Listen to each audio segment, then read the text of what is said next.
سحرش کی سہیلیاں اس کی ہم عمر تھیں اور اس سے جلتی بھی تھی۔ سحرش دل کی صاف تھی، وہ کسی کے ساتھ لڑائی جھگڑا نہیں کرتی تھی۔ سحرش کی ماں نے کہا کہ رشتہ والی آنٹی آئی ہے، دوپٹہ اوڑھ کر آنا۔ رشتہ والی آنٹی کے ساتھ ایک خاتون اور ایک لڑکی بھی موجود تھی۔ سحرش سلام کر کے اپنی ماں کے ساتھ صوفے پر بیٹھ گئی۔ وہ عورت اور لڑکی سحرش کو دیکھ رہی تھی۔ تھوڑی دیر بعد ماں نے سحرش کو جانے کا اشارہ کیا۔ وہ معذرت کرتی ہوئی کمرے سے باہر آ گئی۔ سحرش کو دیکھنے والی یہ چوتھی فیملی آئی تھی۔ سحرش کی ماں چاہتی تھی کہ جلدی ہی سحرش کو کوئی اچھا رشتہ مل جائے اور اپنے گھر چلی جائے۔ رشتے والی آنٹی نے کہا بہت اچھی فیملی ہے، وہ لڑکا بھی بہت اچھی نوکری کرتا ہے۔ وہ لوگ جاتے ہوئے سحرش کو پسند کر گئے، بس وہ لڑکے کا انتظار کر رہے تھے، وہ کیا چاہتا ہے۔ لڑکے کا نام آصف تھا اور اس نے سحرش کی تصویر کو دیکھ کر قبول کر لیا۔ آصف بہت خوش تھا جب سحرش کے گھر والوں نے بہت سارا جہیز دیا۔ سحرش کے محلے والے بارات دیکھ کر کہہ رہے تھے کہ ایسا لگتا ہے جیسے کوئی شہزادہ سحرش کو لینے آیا ہے۔ جب سحرش دلہن بنی تو قیامت ڈھا رہی تھی۔ جب سحرش رخصت ہوئی تو گھر سونا ہو گیا۔ سرخ رنگ کے فراق میں سحرش پری لگ رہی تھی۔ سحرش آصف کے گھر آئی تو آصف کہنے لگا کہ مجھے سمجھ نہیں آتی لڑکیاں اتنا میک اپ اور اتنا زیور کیوں پہنتی ہیں۔ سحرش اسی وقت واش روم میں گئی اور اپنا منہ دھو کر آ گئی۔ سحرش نے اپنا سارا زیور اتار کر ڈبے میں پیک کر دیا۔ آصف بہت غصے سے سحرش کے ساتھ بات کرنے لگا۔ آصف اپنے موبائل میں مصروف ہو گیا اور سحرش بھی سو گئی۔ رفاقت کو احساس ہی نہیں تھا کہ وہ میری دلہن ہے اور آج شادی کی پہلی رات ہے۔ سحرش کی سہاگ رات بڑی عجیب گزری۔ اس کے شوہر نے اس کے جسم کو ٹچ بھی نہ کیا، وہ اندر ہی اندر گھٹ رہی تھی۔ اس نے اپنی سہیلیوں سے سہاگ رات کے بارے میں جو سن رکھا تھا ویسا اس کے ساتھ کچھ نہ ہوا۔ وہ اس رات کے لیے مزے مزے کی باتیں دماغ میں لیے اندر داخل ہوئی تھی، لیکن ایسا کچھ نہ ہوا۔ اس کا دلہن بننا اس کے کچھ کام نہیں آ رہا تھا۔ وہ اندر ہی اندر تڑپ رہی تھی کہ کب اس کا شوہر اندر آئے اور اس کے جسم کا نظارہ کرے۔ صبح جب آصف اٹھا تو وہ صحن میں جا کر اپنے بھتیجے اور بھتیجیوں کے ساتھ گپ شپ میں مصروف ہو گیا۔ ساس اور سسر کہنے لگے کہ بہو بہت خوبصورت ہے لیکن نخرے والی ہے۔ تھوڑی دیر بعد آصف نے آواز دی کہ اندر آؤ، مجھے کوئی بات کرنی ہے۔ آصف نے کہا کہ تم اتنا زیادہ میک اپ نہیں کیا کرو اور پرفیوم بھی نہیں لگایا کرو۔ سحرش نے سوچ لیا کہ اس شہزادے کے لیے مجھے سب کچھ چھوڑنا پڑے گا۔ ایک دن سحرش کی ماں اس کو لینے کے لیے آ گئی، مگر آصف سحرش کو کہنے لگا کہ اتنی اپنی اماں کے گھر رہی ہو، کبھی دل نہیں بھرا۔ آصف اس قدر بے شرم انسان تھا، اپنی بیوی کو اپنے ساتھ دفتر میں لے جانے کے لیے فورس کرتا تاکہ وہاں اس کے ساتھ کام کرنے والے اس کی بیوی کے حسن کو دیکھ سکیں۔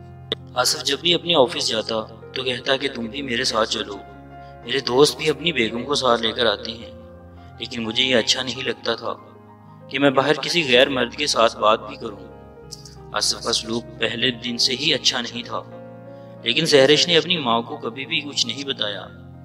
وہ کہتی تھی کہ واقعی آصف کوئی شہزادہ ہے، اس نے مجھے بہت خوش رکھا ہوا ہے، لیکن جب وہ اکیلی ہوتی تو وہ اپنی قسمت پہ روتی تھی۔ کچھ دن میرا بھائی مجھے چھوڑنے میرے سسرال چلا گیا۔ آصف نے میرے بھائی کو بھی بہت ہی باتیں کہی کہ گھر کا کوئی کام نہیں کرتی، سارا دن سوئی رہتی ہے، میرا کوئی خیال نہیں کرتی، میری ماں بوڑھی ہے، اس کا بھی کوئی خیال نہیں رکھتی۔ میں نے شادی اس لیے تو نہیں کی تھی کہ یہ سارا دن یہاں پر سوئی رہے۔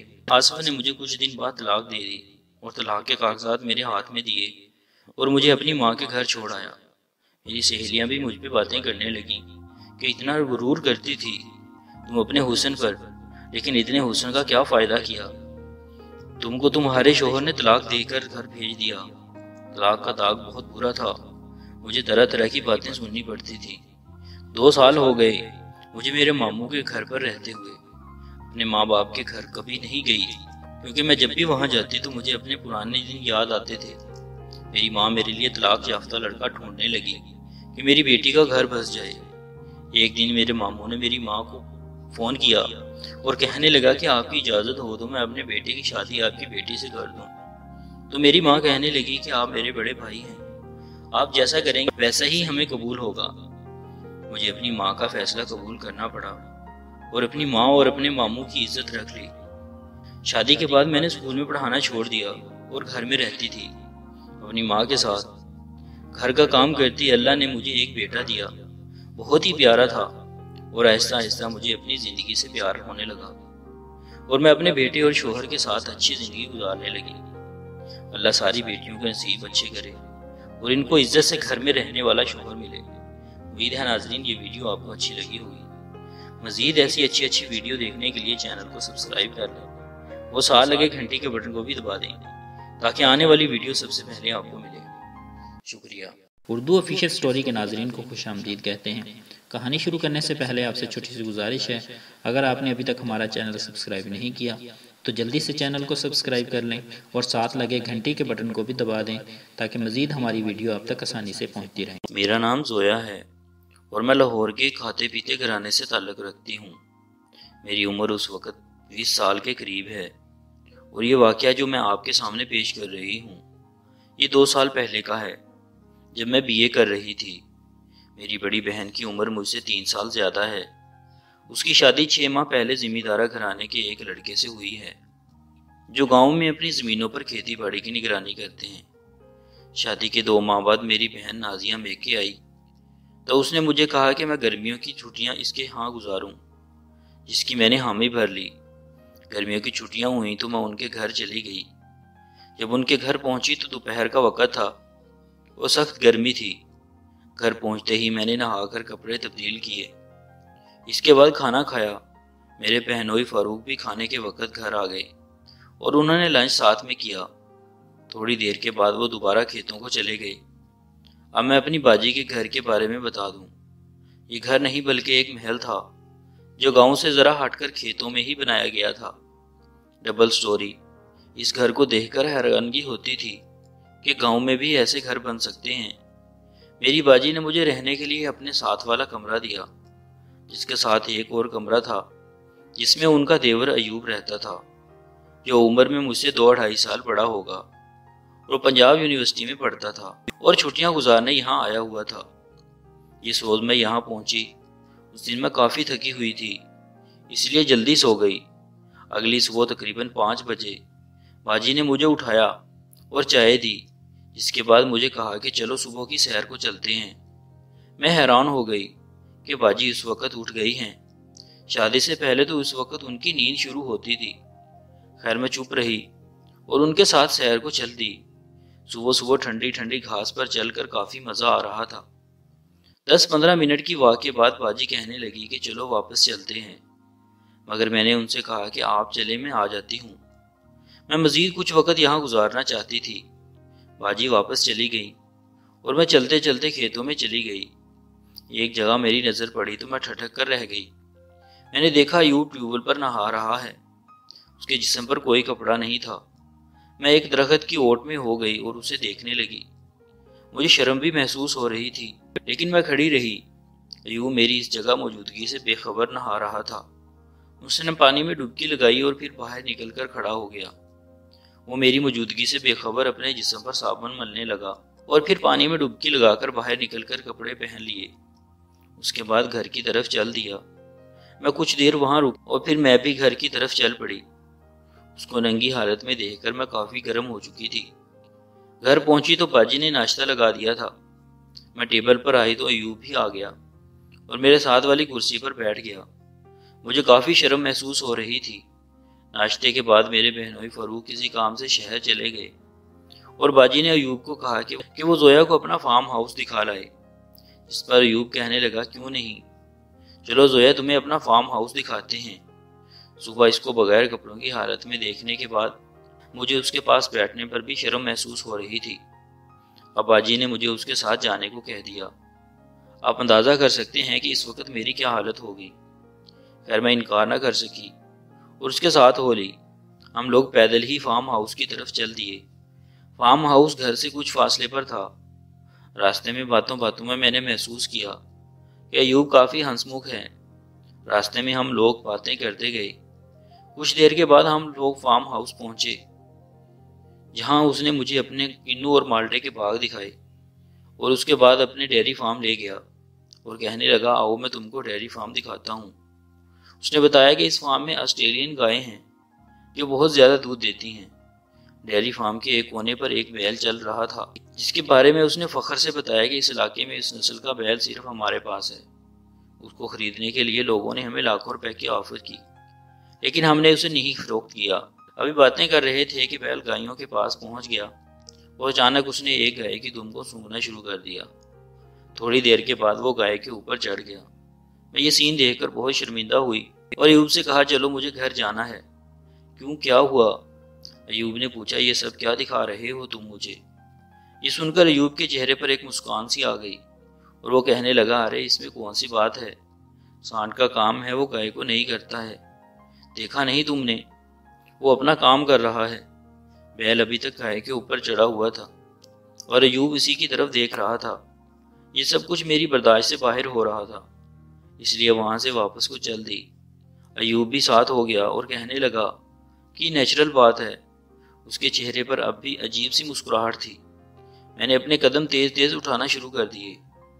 ایوب نے بھی اپنی رفتار بڑھا دی اور چلتے چلتے کہنے لگا، دیکھو زویا، یہ نیچرل بات ہے، انسان بھی یہی کچھ کرتے ہیں، لیکن فرق صرف اتنا ہے کہ وہ اپنے بیڈ روم میں کرتے ہیں اور کوئی ان کو نہیں دیکھتا۔ میں خاموشی سے چلتی رہی اور گھر آ کر اپنے کمرے میں چلی گئی۔ کمرے میں جا کر میری حالت خراب ہونے لگی تھی۔ صبح صبح ایوب کو بغیر کپڑوں کی حالت میں دیکھنے کے بعد اب بیل اور گائے کا لائی مزے لینے کا شوق دیکھ کر میری ٹانگیں کانپ رہی تھی۔ مجھے نہیں معلوم کس وقت مجھے نیند آ گئی۔ دوپہر کے وقت باجی نے مجھے اٹھایا۔ میں نے دوپہر کا کھانا کھایا اور شام کو فاروق بھائی بھی آ گئے۔ ہم لوگوں نے مل کر کھانا کھایا۔ اس دوران فاروق بھائی کہنے لگے، زویا یہاں کی زندگی بھی عجیب سی لگے گی تم کو۔ یہاں لوگ صبح سویرے اٹھ جاتے ہیں اور رات کو جلدی سو جاتے ہیں۔ کھانے کے بعد میں اپنے اور باجی فاروق بھائی کے ساتھ اپنے کمرے میں چلی گئی، جبکہ ایوب باہر نکل گیا۔ شاید وہ سگریٹ وغیرہ پینے کے لیے باہر گیا تھا۔ میں اپنے کمرے میں آ گئی۔ ذہن میں صبح ایوب کو ننگے دیکھنے اور بیل اور گائے کے سین چل رہے تھے، جس سے میں کافی گرم ہو رہی تھی۔ میرے جسم میں عجیب سی بے چینی ہو رہی تھی۔ کچھ دیر بستر پر لیٹے ہونے کی کوشش کرتی رہی، لیکن نیند نہ آئی، جس پر میں نے سوچا کہ باہر چل کر تازہ ہوا میں کچھ دیر چہل قدمی کرتی ہوں۔ یہ سوچ کر میں نے اپنے کمرے سے باہر آ گئی۔ گھر کے چاروں طرف برآمدہ تھا جس میں تمام بلب آف تھے۔ میں برآمدے میں چہل قدمی کر رہی تھی کہ باجی کے کمرے کی کھڑکی کے پاس پہنچی تو اندر سے کچھ آوازیں سنائی دیں۔ اس پر میں نے کھڑکی کے پاس ہی رک گئی۔ کمرے کے اندر نیلے رنگ کا زیرو کا بلب جل رہا تھا۔ میں نے دیکھا کہ فاروق بھائی بیڈ کے پاس کھڑے ہیں، جبکہ میری باجی بیڈ کے اوپر بیٹھی ہوئی ہے۔ چھوڑو بھی، ابھی کل تو کیا تھا، باجی نے خود کو فاروق بھائی سے چھڑاتے ہوئے کہا۔ میں چپکے سے اپنے کمرے میں آ گئی۔ اگلی صبح میں واک کے لیے نکلی تو اسی جگہ جا کر رک گئی جہاں کل ایوب کو نہاتے ہوئے دیکھا تھا۔ آج بھی وہ وہیں موجود تھا اور نکر پہنے ہوئے تھا۔ وہ اپنے جسم کو تیل کی مالش کر رہا تھا۔ میں ایک درخت کی اوٹ میں کھڑی ہو کر اس کو دیکھنے لگی۔ اس نے نہانا شروع کر دیا۔ آج اس نے نکر نہیں اتاری تھی۔ میں گھر کو لوٹ آئی اور ناشتے کے بعد کمرے میں آ گئی۔ اس رات بھی کھانا حسب معمول جلدی کھایا اور اپنے کمرے میں آ گئی۔ مجھے نیند نہیں آ رہی۔ اچانک مجھے محسوس ہوا کہ میرے پیچھے کوئی کھڑا ہوا ہے۔ میں نے مڑ کر دیکھا تو ایوب میرے پاس ہی کھڑا اندر کا منظر دیکھ رہا تھا۔ میں نے اس کو دیکھ کر بھاگنے کی کوشش کی، لیکن اس نے مجھے پکڑ لیا اور ایک ہاتھ میرے منہ پر رکھ کر مجھے تقریباً اٹھائے ہوئے میرے کمرے میں لے آیا اور کمرے کا دروازہ بند کر دیا اور بولا، کیا دیکھ رہی تھی؟ میں شرم سے مری جا رہی تھی۔ میں نے اپنے دونوں ہاتھوں سے اپنے منہ کو چھپا لیا۔ چند لمحے بعد ہنستے ہوئے بولا، اس میں شرمندہ ہونے والی کون سی بات ہے؟ تمام مرد اور عورتیں یہ کام کرتی ہیں۔ ایوب نے مجھے آہستہ سے چھوا۔ میں اور ایوب دوسرے کمرے میں باجی اور فاروق بھائی کی آوازیں سن رہے تھے۔ اس طرح باجی اور فاروق بھائی بھی اس کمرے سے ہماری آواز سن سکتے تھے۔ میں نے ایوب کے کان میں آہستہ سے کہا، دیکھیں دوسرے کمرے میں باجی اور فاروق بھائی ہیں، وہ سن لیں گے۔ اس پر ایوب کو بھی خطرے کا احساس ہوا، جس پر وہ اٹھ کھڑا ہوا اور مجھے بھی کھڑا کر کے چلنے لگا۔ میں نے کہا، کہاں؟ تو کہنے لگا، میرے پیچھے آؤ۔ میں اس کی رہنمائی میں کمرے سے تقریباً 20 قدم کے فاصلے پر ایک اور کمرے میں چلی گئی جو گیسٹ روم کی طرح تھا، جس میں 2 بیڈ تھے اور اٹیچ باتھ روم تھا۔ کمرے میں آتے ہی اس نے دروازہ بند کیا اور مجھے بیڈ پر لٹا دیا۔ اس کے بعد ہم نے بھی اپنے ماضی کی باتیں کی۔ مگر مجھے ابھی بھی ایوب سے شرم آ رہی تھی۔ صبح ہوئی تو میں نے باجی سے کہا میں نے واپس گھر جانا ہے، بھائی کو کہو مجھے گھر چھوڑ آئیں۔ جب تک میں گھر نہ پہنچی باجی کے گھر میرا دل گھٹتا رہا۔ گھر آنے کے بعد بھی وہ سین میری آنکھوں کے سامنے کافی دن گھومتے رہے۔